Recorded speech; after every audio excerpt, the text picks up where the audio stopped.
Hello, Bitcoiners. Thank you very much. Hello, it's good to be with you. So, Secret Service just told me, sir, would like a little more time. I said, you take all the time you want. You can take 2 hours, 3 hours, the hell with the people that have been waiting out here. But I'm sure they don't mind either. But it is a great honor, and a lot of things are happening in the world. We just heard, you probably heard, that Israel was just attacked, very severely attacked. And Hezbollah looks like. And this is things that won't happen. I mean, you just can't. They have to respect us. They have to respect. They cannot do this. They cannot do this. What they did just now with that attack is terrible. Just happened.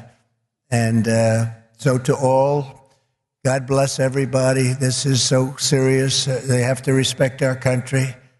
This would never have happened with us, and we just cannot let it continue. So we just wish them all a lot of luck. This happened to us as I'm walking on the stage. Most of you have heard about it, but it's a terrible thing. But I'm thrilled to be here in Nashville to become the first American president ever to address a Bitcoin event anywhere in the world. I want to thank David Bailey for inviting me, special guy. You know, this whole love affair sort of started. David, about 4 months ago, was at Mar-a-Lago. I took a picture with him. I mean, he's a nice-looking guy. He's okay. He's out here someplace. But I took a picture. It got published, Trump and David Bailey. All of a sudden, your industry went through the roof. So, David, congratulations. Whatever the hell you do, you did a hell of a job. But as well as all of the Bitcoin luminaries and legends here, you have legends in this room. They really are. Congratulations. Would the legends please stand up? Oh, everyone's standing anyway. Sit down. But it's nice when they stand, including Tyler and Cameron. Do you know who that is? Winklevoss. These are great guys. They look like male models with a brain, you know? They're male models with a big, beautiful brain.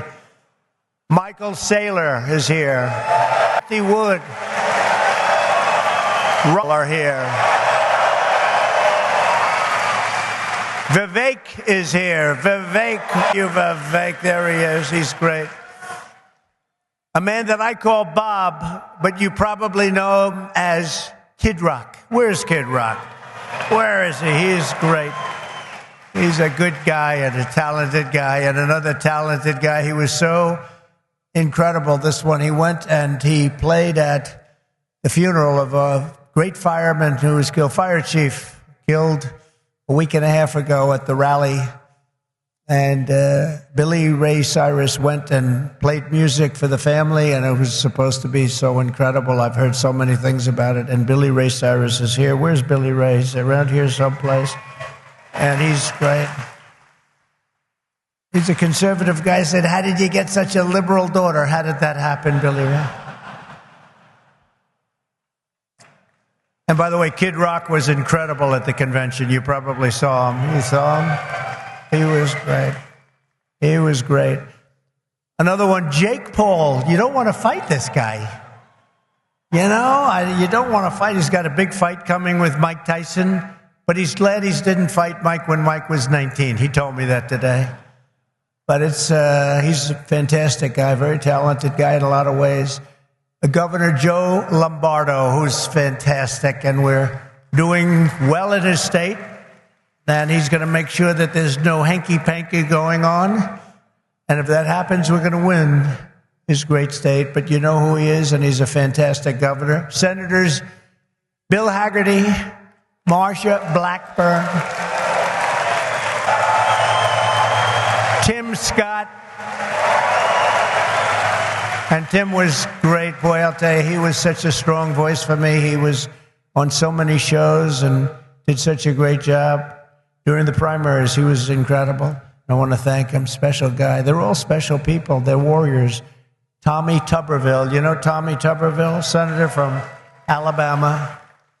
And you have many members of Congress, Andy Ogles, Thomas Massey, John Rose, Mark Green and French Hill, and the next U.S. Senator from Ohio. I hear he's doing very well, Bernie Moreno. Where is Bernie? I hear Bernie's doing well. The great Laura Loomer. Some of you know Laura. She's a fantastic person, great woman. And a tremendous developer from New York and Florida, one of the best, Steve Witkoff, and he's got his son Alex with him today. That's an incredible family, development family. They've been supporters from the beginning. Howard Lutnick, Cantor Fitzgerald, incredible, one of the truly brilliant men of Wall Street, and a whole group of his distinguished guests and a lot of our distinguished guests. We have a lot of other people here, and I won't bother anymore. That's enough, because we have to talk about crypto, we have to talk about Bitcoin, we have to talk about all these great companies. Have the extraordinary talent, energy, and genius represented in this room. It really is great genius. Not all of you, but most of you, many of you. But this is the kind of spirit that built America, and this is the spirit that's going to help us make America great again. That's what we're doing. Filled with respect and admiration for what the Bitcoin community has achieved. It's incredible, actually. I sort of say to my sons, it's like incredible because they know so much about it. They're so aware of it, much more so than people that are a little bit older. But I say this is the steel industry of 100 years ago. It really is. I think you're just in your infancy. I can see it happening. In just 15 years, Bitcoin has gone from merely an idea posted anonymously on an internet message board to being the 9th most valuable asset anywhere in the world. Can you believe that? Is that right? That's a big deal. Think of that. It's already bigger than ExxonMobil. Soon it will be surpassing the entire market cap of silver. It's not bad. How about gold? How about gold? Let's go gold. And one day it probably will overtake gold, but based on the way it's going now, it could very well be a possibility. There's never been anything like it, and I don't think you've ever seen anything like it. And most people have no idea what the hell it is. You know that, right? So what happens when they figure it out? That's going to really be something. Bitcoin is not just a marvel of technology. As you know, it's a miracle of cooperation and human achievement. And a lot of relationships that are formed. I just did a meeting, a roundtable with a lot of the leaders, and it's amazing. There's a great camaraderie. It's really interesting. There's competition, but there's a relationship, there's a friendship that's developed with a lot of these people. I noticed it. I don't usually see that too often. I see the opposite, actually. They want to get each other. They want to kill each other. These guys have a great feeling. Very smart people, too. Congratulations on all that you've accomplished. This room is amazing. The people in this room, high IQ individuals. I'm running against a low IQ individual. Her. I'm not. The reason I've come to address the Bitcoin community today can be summed up in two very simple words: America first. Because if we don't do it, China's going to be doing, others are going to be doing it. Let's do it and do it right. My vision is for an America that dominates the future. We have the best economy, the highest standard of living, the safest and most beautiful cities. And by the way, when I say safest, our cities are going to hell right now. Our cities are going to hell. We're going to fix our cities. We're going to work with Democrats that have destroyed our cities, but we'll work with them, and we're going to get our cities back. We're going to bring our country back. We really were the freest and the most ambitious, most dynamic nation ever to exist on Earth, and we're going to get that back again, because we're not there now. We're a nation in decline. You know it. We know it. Doesn't sound nice, but it's okay, because we're going to bring it back. We're going to bring it back fast. Right now, it's embarrassing. It's embarrassing what's happened. Even today, when you look at what we just said, that would never have happened if they respected our country. If we don't embrace crypto and Bitcoin technology, China will, other countries will. They'll dominate, and we cannot let China dominate. They are making too much progress as it is, and we want them to be successful. I don't want China to be successful, but we have to be the most successful. That's what's going to happen. Technology first in science, first in manufacturing, first in artificial intelligence. and first in space. You know, at MIT, my uncle was a professor there, Dr. John Trump. He would have fit in with this room very nicely, actually. That's why I mentioned it. And I believe he was the longest-serving professor in the history of MIT. He graduated. We have a very intelligent family, actually. He graduated tremendously. I think he has 3 different degrees, but they said, would you like to stay on, John, and be a professor? Well, I've got a lot of offers, I assume he said, but I've got a lot of offers. Well, we'd like... He was there for, I believe, 41 years. When I was in the White House, the head of MIT came to see me, and they presented me with a book on my uncle. He was a legendary guy in the academic world and in the world of MIT. So I understand a lot about what you're doing, and I have great respect for highly intelligent people. And you are highly intelligent. Lead our rivals in everything and to surrender our industries to no one. To no one. You know, some of you are involved with AI, but you also have the same thing. You need a thing called electricity. You need a lot of electricity. You know, AI needs to be really dominant, and China can do it much easier. We have environmental impact statements to do, but we're going to do things that nobody thought were possible. You need tremendous amounts of electricity. You need double the electricity of the entire electricity that we have right now in the United States to dominate, and we'll get that done. Who would think we can get that done? But we're going to get it done. We'll be having power plants built at the requirements, and we'll be using fossil fuel to make electricity because we're going to have to. We'll be using nuclear. We'll be doing it in an environmentally friendly way. But we will be creating so much electricity that you'll be saying, please, please, President, we don't want any more electricity. We can't stand it. You'll be begging me, no more electricity, sir. We have enough. We have enough. You know, in the Midwest, they just opened, it was very interesting, they just opened up 2 chargers, you know, a charger for the electric cars. And you know, I love Elon. He's great. He endorsed me, and great endorsement and everything else. But not everybody has to have an electric car. I told him that. So we're going to get rid of that mandate, if you don't mind. Some people want gasoline-propelled cars. Some people want a hybrid. And some people like an electric car. They're great. I think they're great. I think what he's done is great. I think he understands it. I guess he probably wouldn't have endorsed me. He knows where I am in this.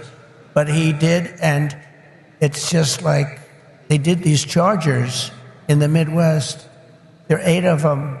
They spent $9 billion to build 8 chargers to charge up a car.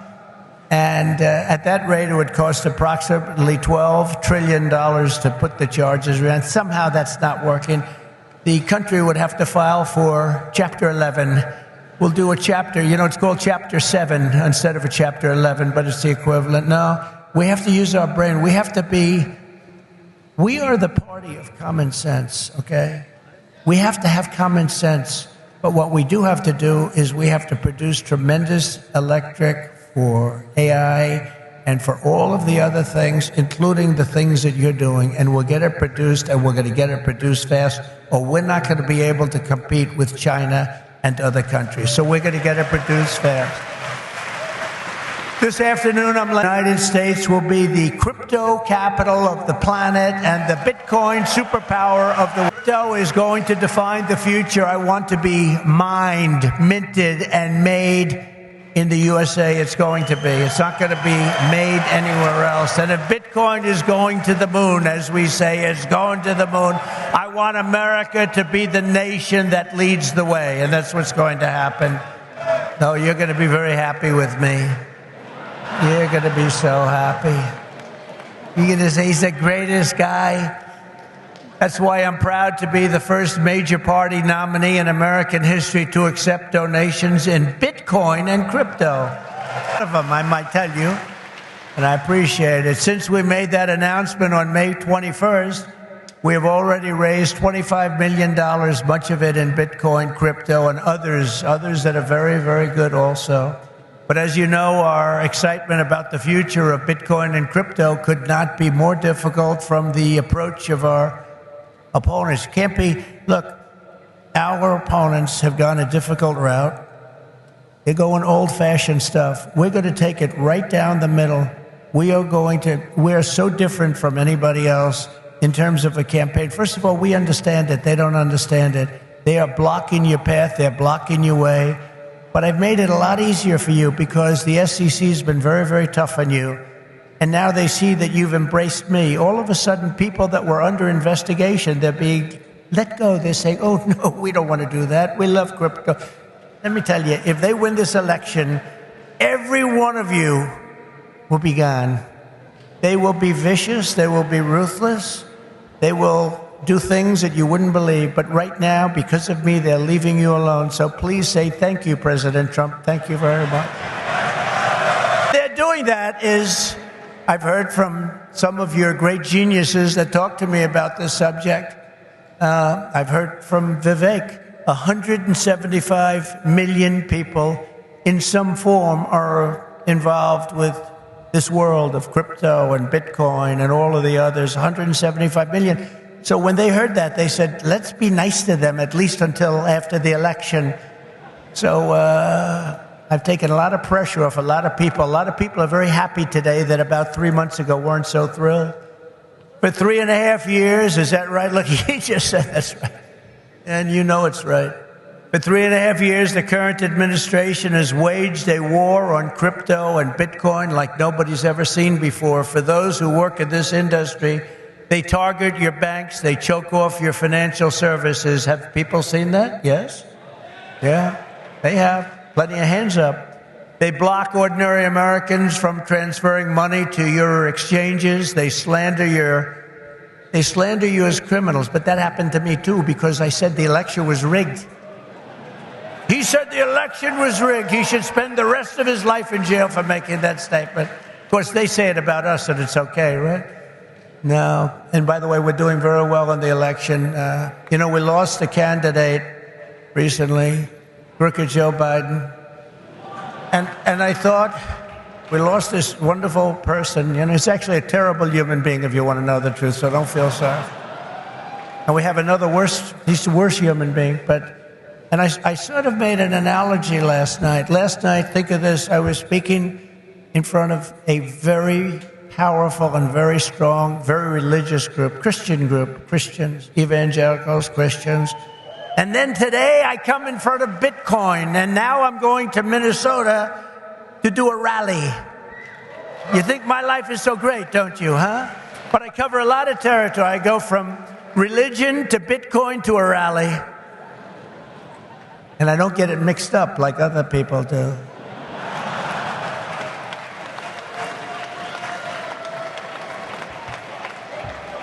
Where they come out and they say, may God bless everybody involved in the Bitcoin world. But actually, we mean that because you need blessing, because you've got to do something very spectacular. But we had an incredible time last night talking to Christians, largely Christians, a Christian group.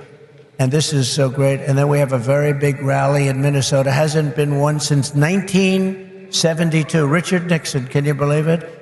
And I think we're leading Minnesota.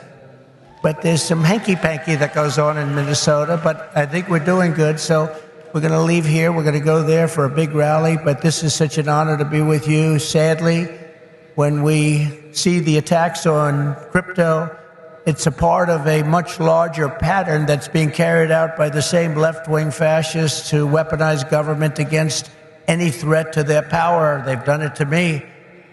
Did you see I just won the big case in Florida? Thank you very much. The big case. Thank you very much. Good. Now it's a big case. That was the document case. I have Presidential Records Act on my side. Biden didn't. By the way, Biden, they said, here's what they said. They said, he's guilty as hell, but we're not going to charge him because he's incompetent. I won the case the old-fashioned way. It's called you win. I wouldn't have wanted to win the way he won. Trump won the case because they called him incompetent. Think of this. So they called him incompetent. So he's incompetent to run for trial, to stand trial, but he's not incompetent to run the country. How does that work? But he's not doing it anymore. because he didn't do particularly well in the debate. Did anybody watch the debate? Not too many people. He said to me, "You did horribly in the debate." I said, "Why?" He said, "Because there's no way he can continue forward. That's how bad he was." He said, "I understand that," and that's exactly what happened, actually. We had a great debate.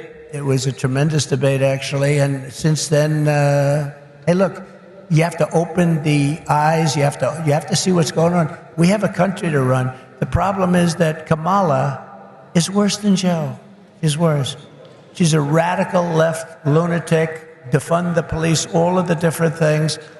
And so far she's got a little honeymoon going on right now, but when people hear about her, and she's against crypto, by the way, and she's against it very big. So I just want to let you know, you got to get out. You got to get out and vote.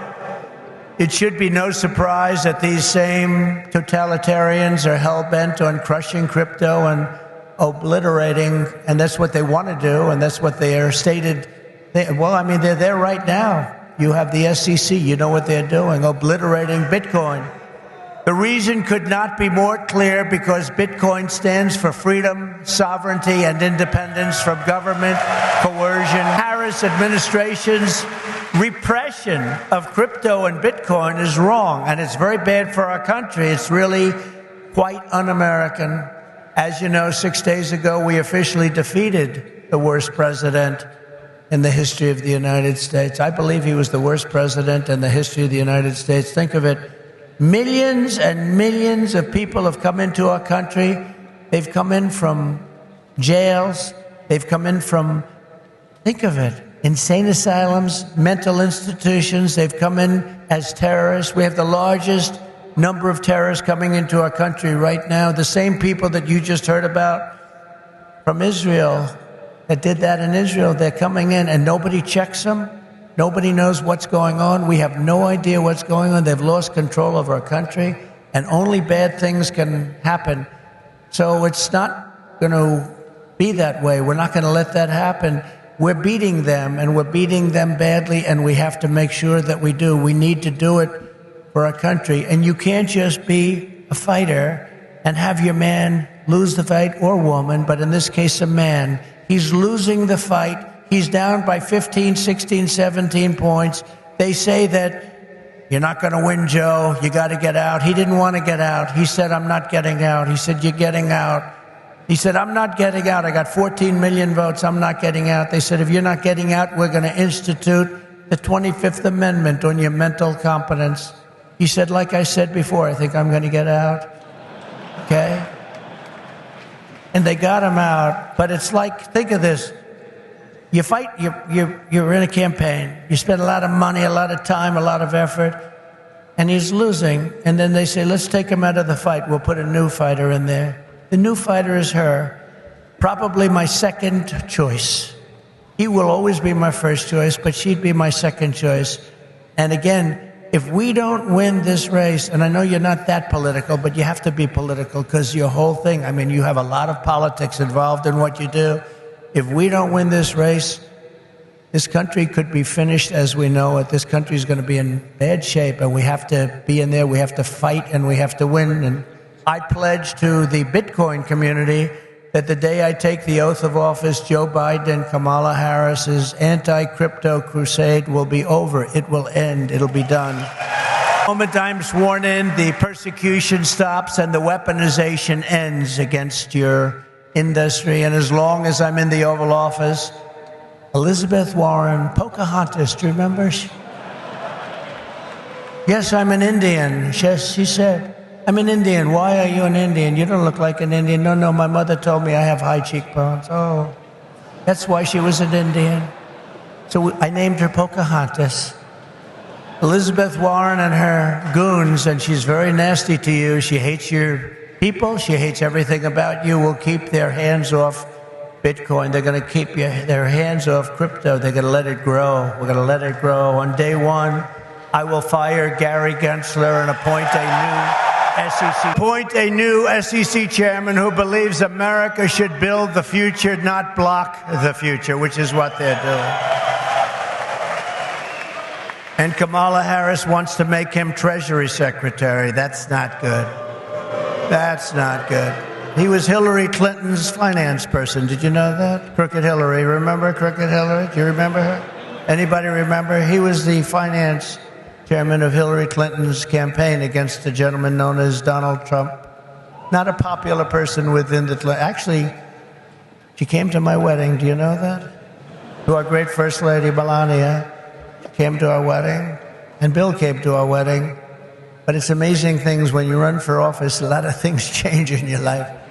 A lot of things change. As president, I will immediately shut down Operation Choke Point 2.0. They want to choke you out of business. We're not going to let that happen. And no longer will your government sit by and watch as Bitcoin jobs and businesses flee to other countries because America's laws are too unclear and too tough and too angry and too stiff. We will keep each and every Bitcoin job in the United States of America. That's what we're going to be doing. Upon taking office, I will immediately appoint a Bitcoin and Crypto Presidential Advisory Council.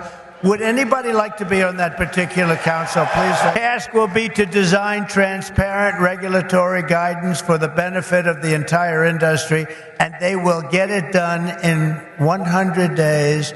We will have regulations, but from now on, the rules will be written by people who love your industry, not hate your industry, people that want to make it clear and simple, straightforward and fair, people that want to see your industry thrive, not dive. Next, I will immediately order the Treasury Department and other federal agencies to cease and desist all steps necessary, because, you know, there's a thing going on in your industry. They want to move the creation of a central bank digital currency. It's over. Forget it. CBDC. There will never be a CBDC while I'm president of the United States. Defend the right to self-custody. Self-custody. You're going to have a great industry, and we're going to be fuel for your industry, not demolish your industry. America will once again be a nation that protects property rights, privacy, freedom of transaction, freedom of association, and freedom of speech. We're going to go back to the old days when we were a nation that was building, not a nation that was eating itself alive from within. As part of our effort to provide regulatory clarity, we will create a framework to enable the safe and responsible expansion of stable coins. Do you know what a stable coin is? Does anybody know? Please raise your hand. To extend the dominance of the U.S. dollar to new frontiers all around the world. America will be richer, the world will be better, and there will be billions and billions of people brought into crypto economy and storing their savings in Bitcoin. So that's the way it is. That's pretty much the way it is. Those who say that Bitcoin is a threat to the dollar have the story exactly backwards. I believe it is exactly backwards. Bitcoin is not threatening the dollar. The behavior of the current U.S. government is really threatening the dollar.